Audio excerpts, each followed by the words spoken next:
வணக்கம். ஸோ நம்ம இந்த வீடியோவில் வந்து ஒரு டிவைஸ்க்கு வந்து ஐபி எப்படி ரிசர்வ் பண்ணுறது அப்படிங்கிறத பார்க்கலாம். Will move to the demonstration. So ஜென்ரலாக பார்த்தீங்கன்னா ஒரு கிளைண்ட்டுக்கு ஒரு ஐபி அலோகேட் ஆச்சுனாக்கா அந்த லீஸ் பீரியட் வரைக்கும் தான் வந்து அந்த ஐபி வந்து கன்ஃபார்ம்டாக அதே டிவைஸ்க்கு தான் அசைன் ஆகும். பட் லீஸ் முடிஞ்சதுக்கு அப்புறமா அதே ஐபி கிடைக்குமான்றது நம்ம 100% சொல்ல முடியாது. 99% மாறாதுன்னு நான் ஏற்கனவே சொல்லியிருந்தேன். பட் ஆனால் 1% பாசிபிலிட்டி இருக்குது மாறுறதுக்கு.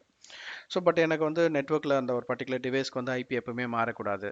ஸோ எக்ஸாம்பிள் நெட்ஒர்க்கில் ஒரு நெட்ஒர்க் பிரிண்டர் இருக்குது, இல்லை ஒரு வெப் சர்வர் இருக்குது. ஸோ இந்த மாதிரி சர்வர்ஸ்க்குலாம் வந்து ஐபி டிஎஸ்சிபிலேருந்து அலோகேட் பண்ணலாம், பட் ஆனால் ஐபி மாறக்கூடாது. ஸோ இப்போ அந்த மாதிரி கேசஸ்க்கு வந்து நம்ம ஐபியை வந்து ரிசர்வ் பண்ணலாம். ஸோ நம்ம ஒரு பர்டிகுலர் டிவைஸ்க்கு வந்து ஐபியை ரிசர்வ் பண்ணணும் அப்படின்னாக்கா அந்த டிவைஸோடைய மேக் அட்ரஸ் தெரியணும். ஸோ அந்த டிவைஸோட மேக் அட்ரஸ் தெரியணும்னா ஒன்றும் அந்த டிவைஸில் போய் பார்க்கலாம். பட் அந்த டிவைஸ் வேறு லொக்கேஷன் வேறு ஃப்ளோரில் இருக்குது அப்படின்னாக்கா நம்ம அந்த லொக்கேஷனில் ஃபிசிக்கலாக போய் பார்க்குறதுக்கு பதிலாக நம்ம டிஹெச்பி சர்வர்லேருந்தே பார்க்கலாம்.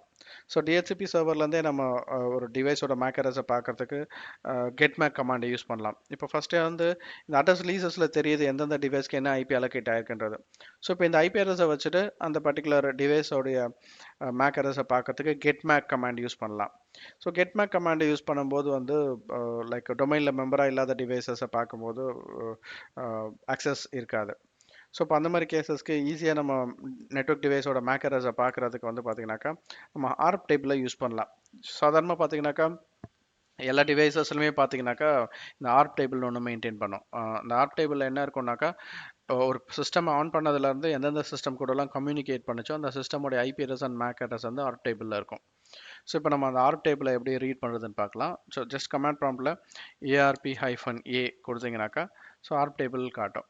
இப்போ இந்த ஆர்ப் டேபிளில் நீங்கள் பார்க்கலாம் 192.168.11.11 இருக்குது. ஸோ அதனோட மேக் அட்ரஸ் இருக்குது. இந்த ஆர்ப் டேபிள் பார்த்தீங்கன்னாக்கா டைனமிக்காக அப்டேட் ஆகும். ஸோ இப்போ இங்கே இருந்துட்டு நம்ம அந்த பர்டிகுலர் டிவைஸோட மேக் அட்ரஸ் என்னன்றதை நம்ம பார்த்துக்கலாம். ஸோ இந்த மேக் அட்ரஸை வச்சுட்டு அந்த பர்டிகுலர் டிவைஸ்க்கு நம்ம ஐபி இங்கே ரிசர்வ் பண்ணலாம். ஸோ ரிசர்வேஷனில் ரைட் கிளிக் பண்ணிவிட்டு நியூ ரிசர்வேஷன் கொடுக்கலாம்.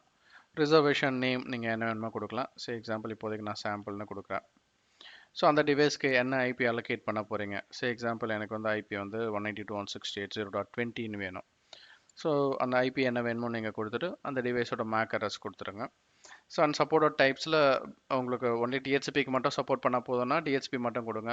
பூட் பிக் மட்டும் சப்போர்ட் பண்ணால் போதும்னா பூட் பி மட்டும் கொடுங்க. இல்லை ரெண்டுத்துக்குமே வேணும்னா ரெண்டு ப்ரோட்டோகாலுமே யூஸ் பண்ணிக்கலாம். ஸோ கொடுத்துட்டு ஆட் கொடுக்கலாம். That's it. ஸோ இப்போ இங்கே ஐபி வந்து ரிசர்வ் ஆகிடுச்சு. ஓகே, இந்த ரிசர்வான ஐபி நம்ம கிளைண்ட்டுக்கு அசைன் ஆயிருக்கா அப்படின்றத நம்ம செக் பண்ணலாம். ஸோ இப்போ நம்மளோட விண்டோஸ் 10 கிளைண்ட்டில் இருக்கேன். ஸோ இப்போ ஏற்கனவே அசைனான ஐபியை வந்து சரண்டர் பண்ணிவிட்டு நம்ம புதுசாக ஐபி வாங்கணுன்னாக்கா ஸோ ஐபி கான்ஃபிக்/ரிலீஸ் கொடுத்தீங்கன்னாக்கா ஸோ ஏற்கனவே அலோகேட் ஆன ஐபி வந்து சரண்டர் ஆகிடும். இப்போ ஐபி கான்ஃபிக் போட்டு பார்க்கலாம். ஸோ ஐபி இல்லை. ஸோ இப்போ புதுசாக ஐபி வேணும் அப்படின்னாக்கா நம்ம சிஸ்டமை ரீபூட் பண்ணணும். அப்படி இல்லைனாக்கா டிஹெச்பி டிஸ்கவர் ப்ராசஸை நம்ம மேனுவலாக இனிஷியேட் பண்ணலாம். ஸோ டிஹெச்பி டிஸ்கவர் ப்ராசஸை மேனுவலாக இனிஷியேட் பண்ணுறதுக்கான கமாண்ட் வந்து பார்த்தீங்கன்னாக்கா ஐபி கான்ஃபிக்/renew. ஸோ இதை கொடுத்தீங்கன்னாக்கா டிஹெச்பி டிஸ்கவர் ப்ராசஸ் வந்து இனிஷியேட் ஆகும். ஸோ நீங்கள் இதை பண்ணலாம். அப்படி இல்லைனாக்கா சிஸ்டம் அந்த network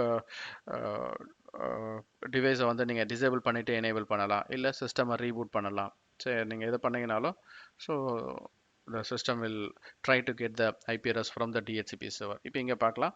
so it got the new IP address. So இதில் IP config/all போட்டு பார்க்கலாம். ஸோ இப்போ இங்கேயும் பார்த்தீங்கன்னாக்கா நம்ம டிஹெச்பி சர்வர்லேருந்து ஐபி எடுத்துகிட்டு இருக்கிறதுங்கிறது நம்ம கன்ஃபார்ம் பண்ணிக்கலாம். அண்ட் இங்கேயும் பார்த்தீங்கன்னா லீஸ் பீரியட் வந்து 8 days தான் டிஃபால்ட்டாக இருக்கும். பட் ஆனால் இது நம்ம ரிசர்வ் பண்ணிட்டதுனால ஸோ 8 daysக்கு அப்புறமாவும் ஸோ இந்த மிஷினுக்கு இந்த ஐபி ஆட்டோமேட்டிக்காக ரெனியூ ஆகிட்டே வந்துடும். ஸோ இதை நம்ம டிஹெச்பி சர்வர் சைட்லாம் போய் வெரிஃபை பண்ணலாம். ஸோ டிஹெச்பி சர்வர் சைடில் பார்க்கணுன்னா அட்ரஸ் லீசஸில் பார்க்கலாம். ஸோ அட்ரஸ் லீசஸில் நான் ரெஃப்ரெஷ் பண்ணுறேன். இங்கே பார்த்தீங்கன்னாக்கா இங்கே ஐபி ரிசர்வ் ஆகிருக்கு அண்ட் ஆக்டிவ் ஸ்டேட்டில் இருக்குது. ஸோ தட் இந்த டிவைஸ்க்கு எவ்ரி டைம் இந்த டிவைஸ்க்கு பவர் ஆன் பண்ணும்போது இல்லை ரீபூட் பண்ணும்போது ஸோ இதே ஐபி தான் வந்து அலோகேட் ஆகும். So this how we can reserve the IP address. So அடுத்த வீடியோவில் நம்ம டிஹெச்பி ஸ்கோப் ஆப்ஷன்ஸ்லாம் எப்படி கன்ஃபிகர் பண்ணுறதுன்றத பார்க்கலாம். Until then by.